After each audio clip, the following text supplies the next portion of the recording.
I just drove from Boston to Rochester in a straight shot overnight to be sure to get you all the fantasy news on time.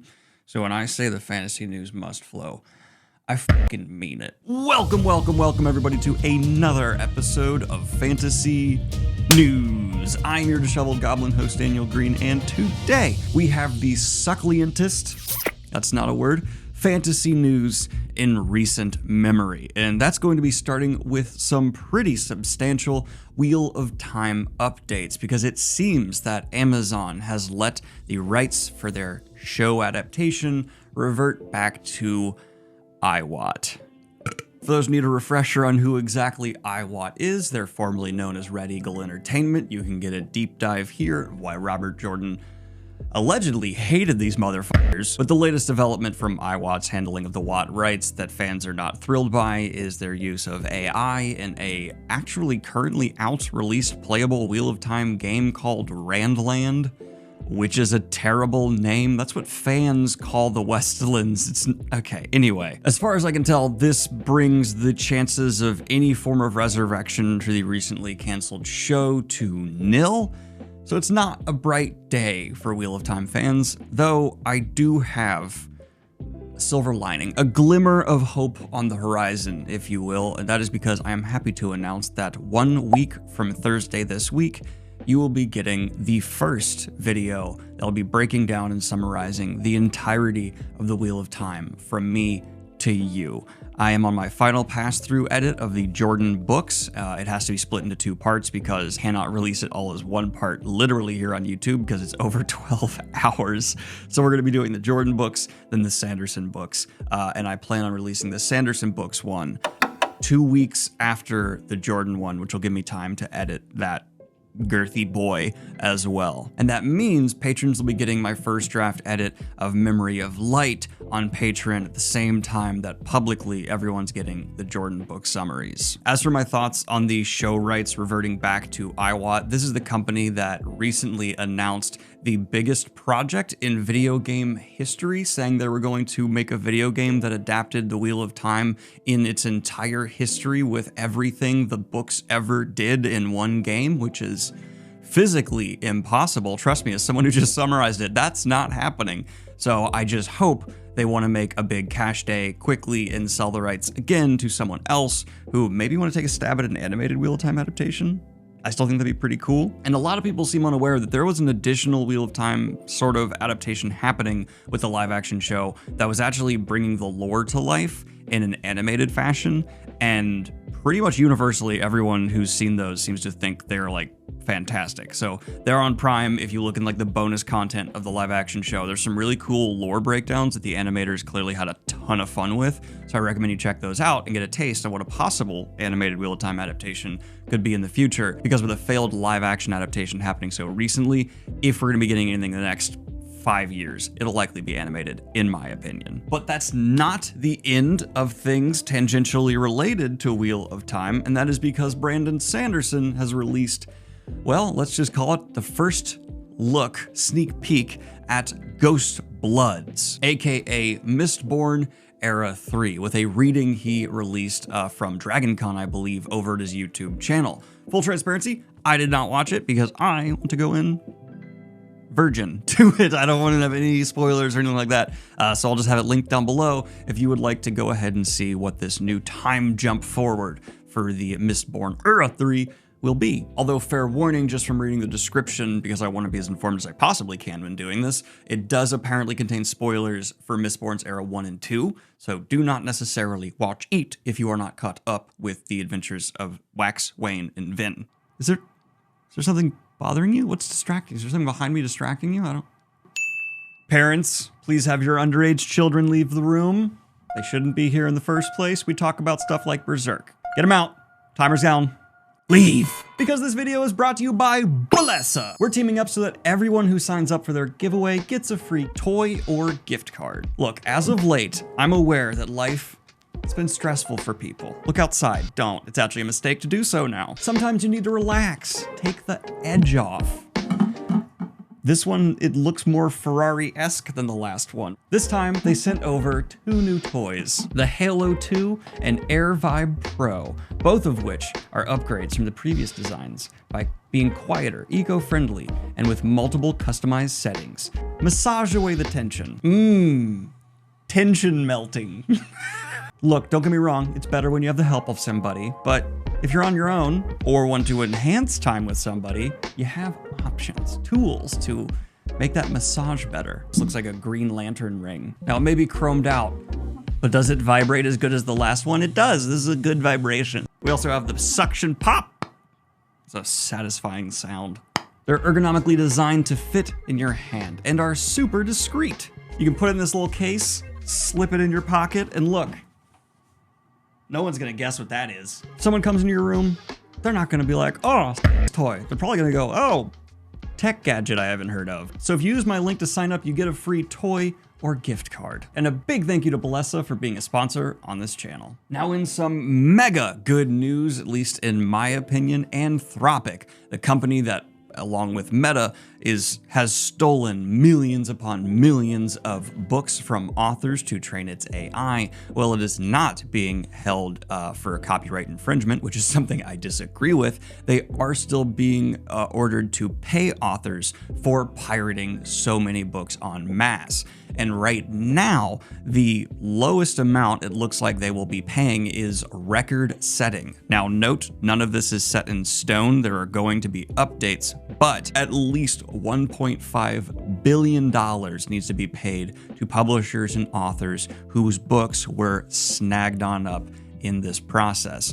And so while there's been definitely some big blows to authors when it comes to the rights for their books and how they can be used to train AI, this is at least, I'll call it, one step forward after a few steps back. Now, what's interesting is this is the amount they have to pay if the amount of works that are claimed are just 500,000 and they need to pay an additional 3,000 for every work over that. So, you know, everyone check. And I'm just happy to see that this is setting precedent that these AI companies will have to hand out substantial payments if at least they pirate the books they use to train their AI. But in another quick AI lawsuit update, it seems that Universal has joined forces with Disney and is now also suing Midjourney for copyright infringement. And they are seeking $150,000 for infringed work. My God. I don't know if the same logic for authors is going to apply here, where it's not copyright infringement, but there needs to be some form of payment enforced.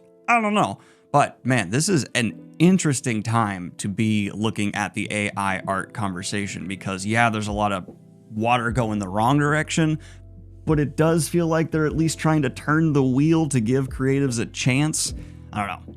We'll see. But in some amazing news, the long-awaited sequel to Hollow Knight has dropped, Silksong, and kind of like a cold drop. It was just, I think, around a month before the game actually came out that the creatives were like, we're done, it's coming. And this is an incredibly small team of people who are putting out a sequel to one of the most heralded games of recent memory in video gaming.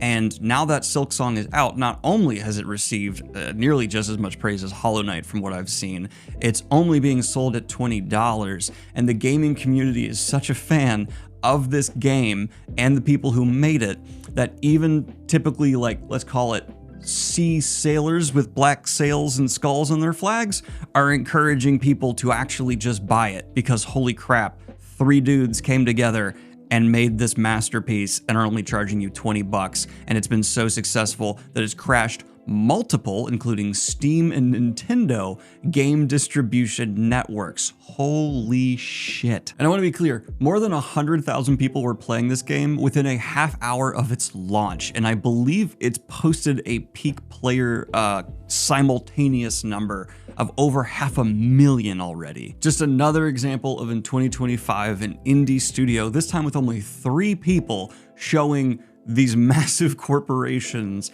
how the democratization of technology is changing the video game space faster than any big corp could possibly hope to adjust to meet. But that is going to take us to the book news of the week, and I am actually a little bit peeved to bring you this first one, and that is because the next book in the Adrian Tchaikovsky's Children of Time series has had its cover revealed. Children of Strife, Book 4. And yes, I'm still working on my entire bibliography of sci-fi reading Adrian Tchaikovsky video. The frustration is, since I started, and I'm now 7 Adrian Tchaikovsky books deep, 2 more have been announced and 1 released. My guy, stop. It's hard. It sucks. It's awesome. I love it, but god damn, dude. I did not realize how prolific Adrian Tchaikovsky was with peak quality content until I started trying to keep up with him. This is featuring art from Donato Goncola. And I like this kind of typical space cover art, but I'm not gonna lie to you, it doesn't blow my mind. It's just pretty much getting the job done. And I'm not actually getting any Children of Time books physically right now because I am waiting for new covers or a special edition that really tickles my fancy, because I love these books enough that they have been added to the list of books that I want to get some editions of that I adore so much I cuddle them at night. That's not a real thing that I do. Don't judge me. We have also received the cover art for No Man's Land by Richard K. Morgan. And if you are looking for some alt-setting fantasy, this is set in a post-World War I Britain where the world's been overrun by dark, gritty fae. Fantasy! And this, of course, is from the same author of Altered Carbon, so safe bet that it's going to at least be an interesting execution of that fascinating premise. The Great War was supposed to be the war to end all wars, and maybe it would have been, had an even greater otherworldly foe not risen to extinguish the conflict. Overnight, as guns blazed in France and Flanders, village after village in the quiet British countryside was swallowed by the forest, and within the forest lurked the Huldu, an ancient Fey race, monstrous in their inhumanity, who have decided that mankind's ascendancy over the world can endure no longer. I love dark Fey shit. I know Fae can also be good times, but when you take the almost absurd kind of magic that Fae can unleash and make it horrific, money, baby. We also have a rare instance of book quickie news where Daniel Abraham has announced an update for his sequel in Kithamara Trilogy, where he has essentially said he got stuck on the 3rd book, he got unstuck, he's hoping to turn in the manuscript in autumn. Cool. Now, one of the benefits of doing my job for as long as I have is that I've actually become a rather effective author translator, meaning I can peer into their text and convey the deeper meanings to you, the reader, that perhaps you might have missed otherwise. And what I can actually tell you here, interestingly, is that Daniel Abraham is actually saying, I'm part of the reason you got The Expanse. Sit down, off, wait patiently, and how dare you even question me? I'll spit on you. I will spit on you if you come near me and ask another question again. We've also seen a cover reveal for the legendary T. Kingfisher for a novella titled 9 Goblins. Pitched as a cozy fantasy novella, it'll be coming out January 20th. From Titan Books, and I would just like to say, T. Kingfisher, tread very carefully. Tread very, very carefully when you put the goblin name in your mouth. I'm watching you. But hey, in this economy, guess what? LEGO just released its most expensive mainstream set ever with a $1,000 Death Star. Not gonna buy that. It comes with 9,023 pieces and all of these minifigs. I enjoy the rooms they've chosen to include in the Death Star. It's actually, I would say, yeah, a very nice update to the Death Star. I'm just blown away. If you told little childhood me that eventually there would be $1,000 LEGO sets, I think I would have become like a LEGO equivalent of an NFT, bro. I would have been hawking sets left and right and making them a mercantile economy. I don't know if that was even proper wording. I did not sleep last night, but damn, pretty. And in a surprise to nobody, it seems that the next season of House of the Dragon hasn't even started filming. We should just get used to waiting 3 to 5 years between seasons of a show, I guess.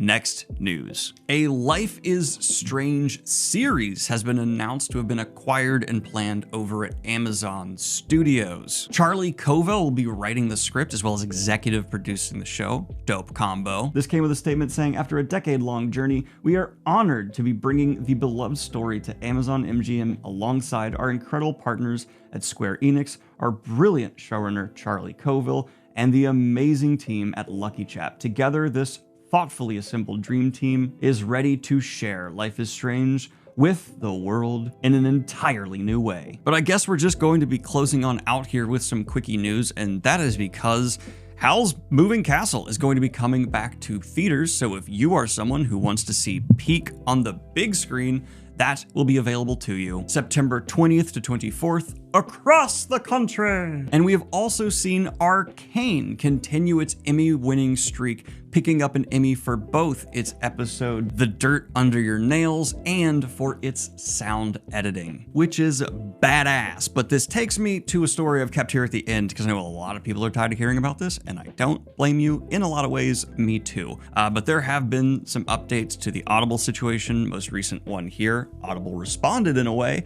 but we've kind of entered a phase where, yes, things are now happening behind the scenes from multiple groups that I've talked to, but this is going to now be taking time. We're in that obnoxious phase. So I will keep you posted the best I can in the coming months if I had to guesstimate, but as it sits right now, thank you all so much for raising awareness when you could, for signing the petition, and so much more. It was an amazing, at least, community response here from the audience. You all really care about your authors, and that means the world to me. But like and subscribe if you have not already. Get pumped for next Thursday when you'll be getting a well over 10-hour video from me, and then expect me to take a little bit of a break, possibly after that, to focus on some writing. Getting back on the horse. Have a good one, y'all. Love. Peace.